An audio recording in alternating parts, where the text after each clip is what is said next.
तो आइए आज हम लोग गोली दर्पण को समझते हैं। यूपी बोर्ड की परीक्षाओं में गोली दर्पण से संबंधित कुछ मुख्य प्रश्न आते हैं। गोली दर्पण किसे कहते हैं, गोली दर्पण का प्रकार, गोली दर्पण का मुख्य अक्ष, गोली दर्पण का वक्रता केंद्र, गोली दर्पण की वक्रता त्रिज्या, गोली दर्पण का फोकस बिंदु, गोली दर्पण की फोकस दूरी। ये छोटे छोटे प्रश्न आते हैं जो कि एक अच्छा नंबर बनाते हैं। तो हम लोग पहले समझते हैं गोली दर्पण है क्या। तो गोली दर्पण, मान लीजिए आपके पास एक कांच का गोला है। अगर इसको हम दो भागों में काट लें तो हमें दो मिलेंगे दर्पण, दो मिलेंगे कांच के गोले। अब इन्हें दर्पण बनाने के लिए क्या करें, तो एक का उभरा वाला पृष्ठ है उसको पेंट कर दीजिए और एक के धंसे वाले पृष्ठ पे क्या कर दीजिए, पेंट कर दीजिए।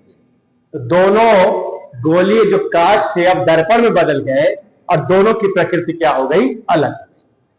यानी कह सकते हैं क्या कि किसी गोली कांच का भाग होता है जिसके एक पृष्ठ पर पेंट लगा होगा, यानी पेंटेड होता है, जिसका एक पृष्ठ पेंटेड होता है। क्लियर? ये उसे हम क्या कहेंगे, गोली दर्पण। अब बात आ रही है कि अगर हमारे पास कोई गोली पृष्ठ है और वो गोली पृष्ठ कुछ ऐसा, मान लीजिए अगर इसको मैं दो भागों में काट दूं और इसके अंदर वाले पृष्ठ को पेंट कर दूं, समझ रहे आप? यानी ये पृष्ठ पेंटेड हो गया।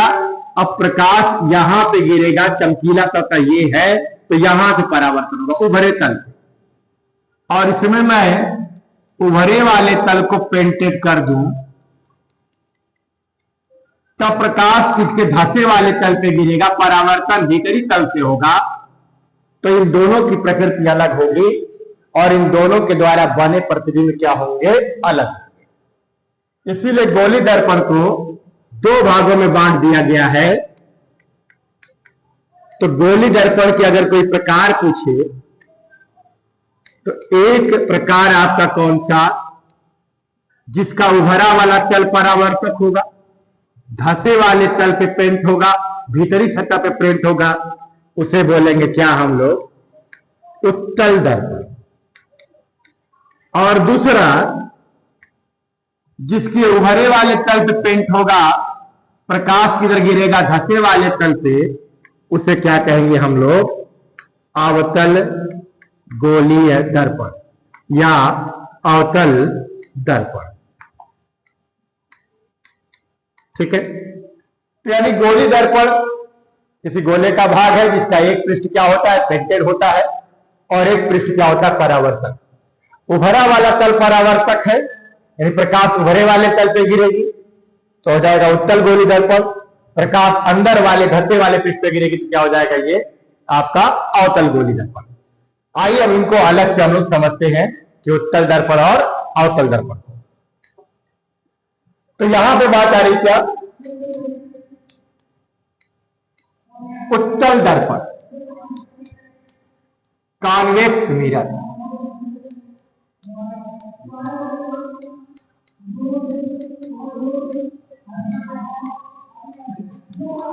अब ये गोले का ही भाग है, एक पृष्ठ पेंट होगा, लेकिन कौन सा पृष्ठ पेंट होगा, धंसा हुआ। ठीक है? और प्रकाश किस पे गिरेगी, तो जाहिर सी बात किस पे, यहां से परावर्तन होगा। तो ऐसे दर्पण को, जिस गोली दर्पण का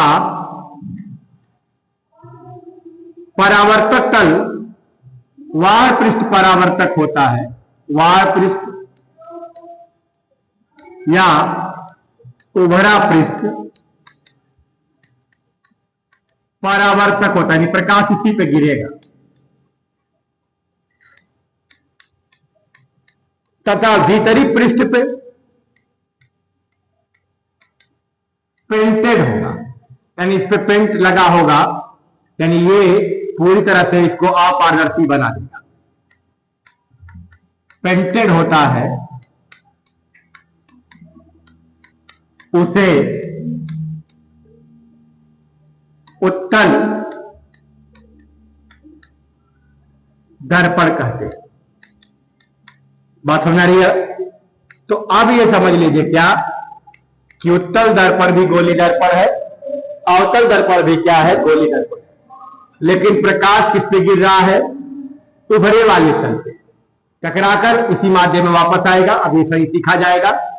पेंट कहां पे है? अंदर वाला पृष्ठ, यानी अगर मैं इसका सेंटर बनाऊं तो ये आपका क्या बनेगा? गोला, और सेंटर केंद्र यहां कहीं होगा। तो रेज जो किरण है सेंटर की तरफ से नहीं जा रही, सेंटर इधर है, तो क्या हो जाएगा? आपका उत्तल दर्पण हो जाएगा। ठीक है। दूसरा देखा जाए कौन सा? अवतल दर्पण।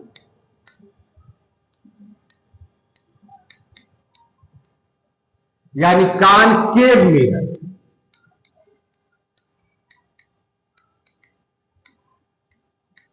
अब ये क्या है? इस दर्पण की अगर बात करें तो ये भी क्या है? गोले का ही भाग है, जिसका एक पृष्ठ क्या होगा? पेंटेड होगा। लेकिन अब थोड़ा सा गोले के भाग में हम पेंट कहां कर रहे हैं? उभरे वाले पृष्ठ पे। ठीक है, पेंट कहां कर रहे हैं? उभरे वाले पृष्ठ पे। या हम इसको ऐसे कर लें कि पेंट कहां कर रहे हैं? उभरे वाले पृष्ठ पर। तो अब देखा जाए कि ये उभरा पृष्ठ पेंटेड हो गया है, तो ये परावर्तक तल होगा। अब तो प्रकाश किस पे गिरेगा? प्रकाश किस पे गिरेगा? तो जिस तल पे प्रकाश गिर रहा है वो अंदर धंसा हुआ, तो इसकी प्रकृति, इससे बनने वाले प्रतिबिंब की प्रकृति उत्तल दर्पण से क्या होगी? अलग। तो कह सकते हैं क्या? वह गोली दर्पण जिसका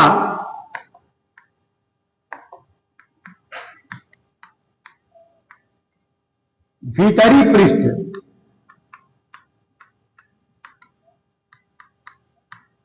परावर्तक होता है,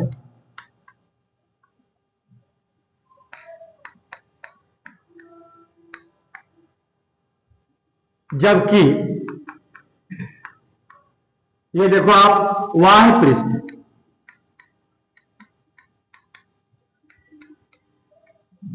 पेंटेड होता है।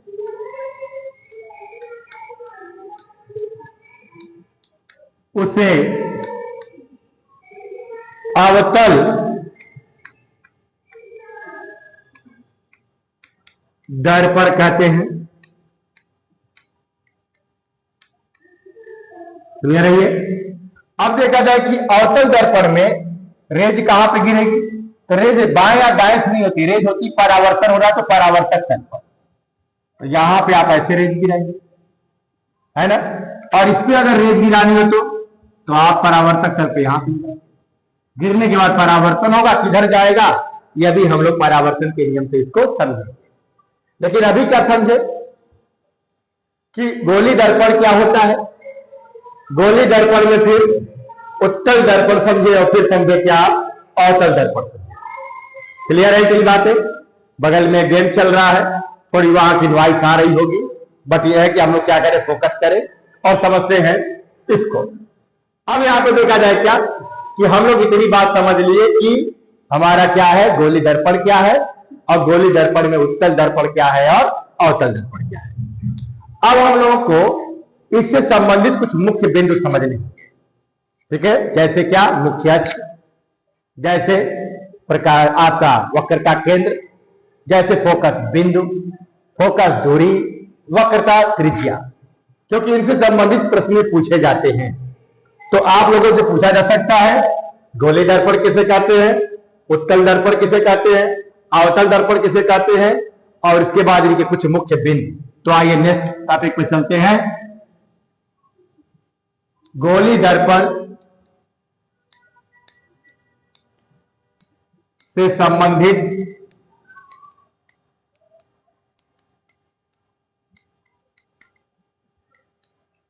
कुछ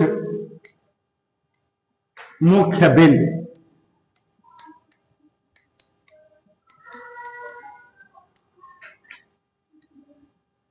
अब ये कुछ मुख्य बिंदु मैं पहले आपको बता दे रहा हूं कि कौन कौन से बिंदु।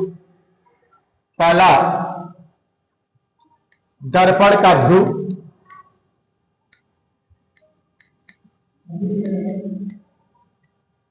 दूसरा, मुख्य अक्ष।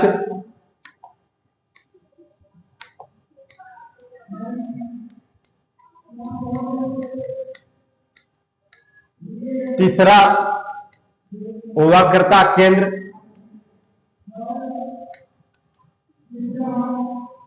चौथा, वक्रता त्रिज्या। पांचवा, फोकस बिंदु। और छठवां, फोकस दूरी। ठीक है। इन मुख्य बिंदुओं को अगर हम समझते हैं तो थोड़ा थोड़ा हम लोग को आरेख की सहायता से समझना आ जाएगा कि वस्तु कहां पे रहेगा तो प्रतिबिंब कहां पर बनेगा। ठीक है। अब मान लीजिए हमारे पास दर्पण दो हो सकते हैं, उत्तल भी और गोली और अवतल भी। अब उसमें भी ध्रुव होगा, उसमें मुख्य अक्ष होगा। मुख्य तो सभी में, वक्रता केंद्र क्योंकि भाई वक्री है, गोली है तो कहीं कहीं केंद्र होगा ही होगा। और ये दूरी है, ये भी एक बिंदु है और ये भी क्या है कि दूरी है। जैसे मान लीजिए कि मेरे पास पहला मुझे समझना है दर्पण का ध्रुव। तो दर्पण के ध्रुव को समझने के लिए देखें, ये कौन सा दर्पण, कभी कैसे बता पाएंगे, अभी पेंट ही नहीं लगाया कि कौन सा पृष्ठ पेंटेड है, कौन सा पृष्ठ क्या है परावर्तित। तो मैंने क्या कर दिया, उभरे वाले पर पेंट लगा दिया। अब कौन सा दर्पण हो गया, उभरे वाले पृष्ठ पे पेंट लगाया है, प्रकाश किस पे गिरेगा, धसे वाले पे। जब प्रकाश धसे वाले पे गिरेगा, परावर्तन धसे वाले पृष्ठ होगा, भीतरी पृष्ठ होगा, तो कौन सा दर्पण हो जाएगा, अवतल दर्पण। ये कौन सा दर्पण हो गया, अवतल दर्पण। इसका अगर हम मध्य बिंदु ले लें तो ये जो मध्य बिंदु मिल रहा है यही क्या है, आपका ध्रुव है। अगर ऐसे ही बात करें हम लोग कि इस दर्पण में भीतरी वाले पृष्ठ को क्या कर दिया गया, पेंट कर दिया गया। अब भीतरी वाले पृष्ठ को पेंट कर दिए तो कौन सा दर्पण हो गया ये, अब प्रकाश गिरेगा उभरे वाले पृष्ठ पे, परावर्तन किस पे होगा, उभरे वाले पृष्ठ पे। तो ये क्या कहलाएगा आपका, उत्तल दर्पण। तो दोनों दर्पण में अगर हम दर्पण का मुख्य बिंदु ले लें तो इसे क्या कहेंगे, ध्रुव, यानी पोल। इसलिए किससे रिप्रेजेंट कर रहे हैं, पी से। तो यहां देखा जाए क्या, दर्पण के मध्य बिंदु को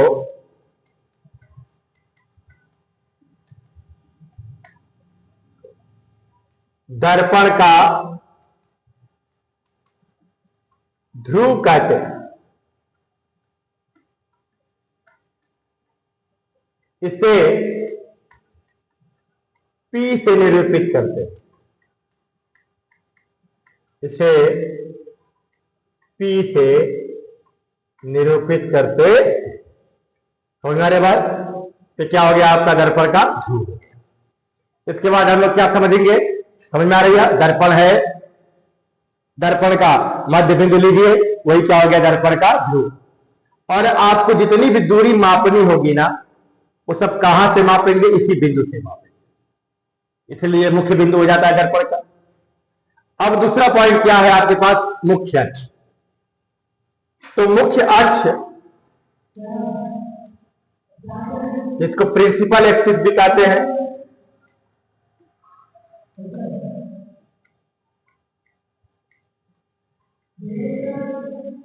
ये क्या होता है, तो हम लोग समझे हैं दर्पण का ध्रुव, और दर्पण के ध्रुव से कौन सा ध्रुव होगा, तो पहले सर दर्पण तो बनाइए, बात सही है। तो दर्पण बनाने के लिए पृष्ठ क्या करना पड़ेगा, पेंट करना पड़ेगा। हमने किसको पेंट कर दिया? अंदर वाले को। अब जल्दी से बताओ, कमेंट करो कि कौन सा दर्पण ये बना। तो जाहिर सी बात, अब प्रकाश किस पे गिरेगी? उभरे वाले तल पे। तो कौन सा ये दर्पण बन रहा है? जाहिर सी बात, ये दर्पण बन रहा है उत्तल दर्पण। कौन सा? तो ये दर्पण हो गया उत्तल दर्पण। और ये मध्य बिंदु क्या कहलाएगा? दर्पण का ध्रुव। और इस ध्रुव से होकर जाने वाली जो ये रेखा होगी क्षैतिज, इसे क्या बोलेंगे?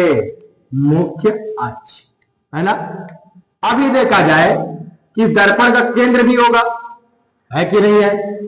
जाहिर सी बात है, गोली है तो गोले का कुछ केंद्र भी होगा। जहां केंद्र होगा ना, इन दोनों रेखाओं को मिलाइए, दोनों बिंदुओं को मिलाइए, यानी इसको हम लोग ऐसे कह सकते हैं आई। यहां देखते हैं,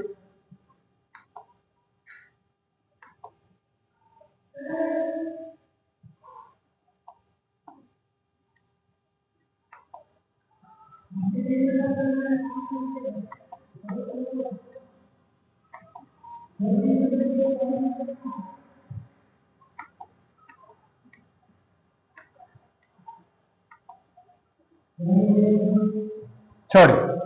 अब मैंने यहां पेंट कर दिया, तो अब कौन सा दर्पण बन गया? अब जाहिर से प्रकाश किस पे गिरेगा? भीतरी पृष्ठ पे। तो ये दर्पण क्या हो जाएगा? अवतल दर्पण। और ये दर्पण का ये मुख्य बिंदु हो जाएगा। मध्य बिंदु क्या कहलाएगा? दर्पण का ध्रुव। और ये भी किसी गोले का भाग है, तो कहीं ना कहीं इसका सेंटर भी होगा। सेंटर से लाइन ले जाइए, ध्रुव को मिलाइए, ये क्या कहलाएगा? आपका मुख्य अक्ष। तो दर्पण का केंद्र और दर्पण का ध्रुव, दर्पण का केंद्र, दर्पण का ध्रुव, दोनों को मिलाने वाली रेखा को हम क्या बोलेंगे? मुख्य अक्ष। यानी कह सकते क्या? दर्पण के ध्रुव व दर्पण के वक्रता केंद्र को मिलाने वाली रेखा, को मिलाने वाली रेखा को मुख्य अक्ष कहते हैं।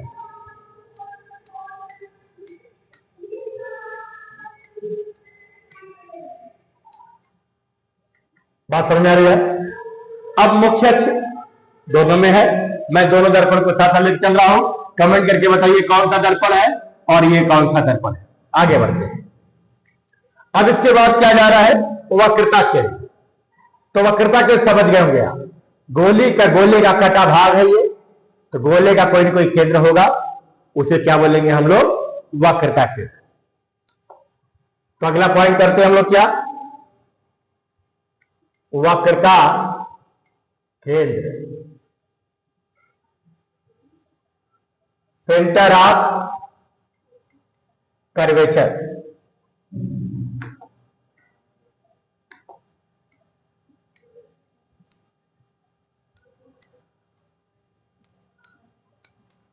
अब ये देखा जाए क्या कि दर्पण के जो गोली दर्पण है, तो गोली दर्पण के केंद्र को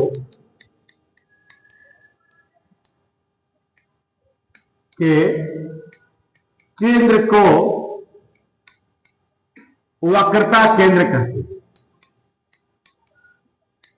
वक्रता केंद्र कहते हैं। इसे C से निरूपित करते हैं। ठीक है, ये दिखाया गया है पिछली फिगर में। यानी आप समझो गोली दर्पण है, गोले का भाग है, और गोले का भाग है तो उसका कोई ना कोई केंद्र होगा, उसी को क्या बोलेंगे हम लोग? वक्रता केंद्र। और एक आ जाता है क्या? वक्रता त्रिज्या। क्या इसी बात से ये त्रिज्या लग गया, इसका मतलब दूरी है। ठीक है ना, रेडियस ऑफ कर्वेचर।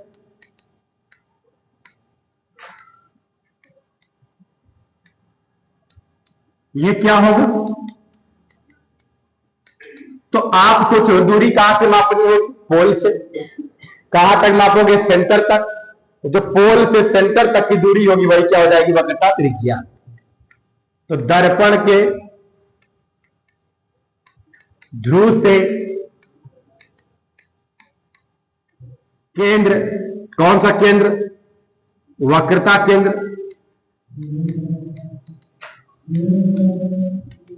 तक की दूरी को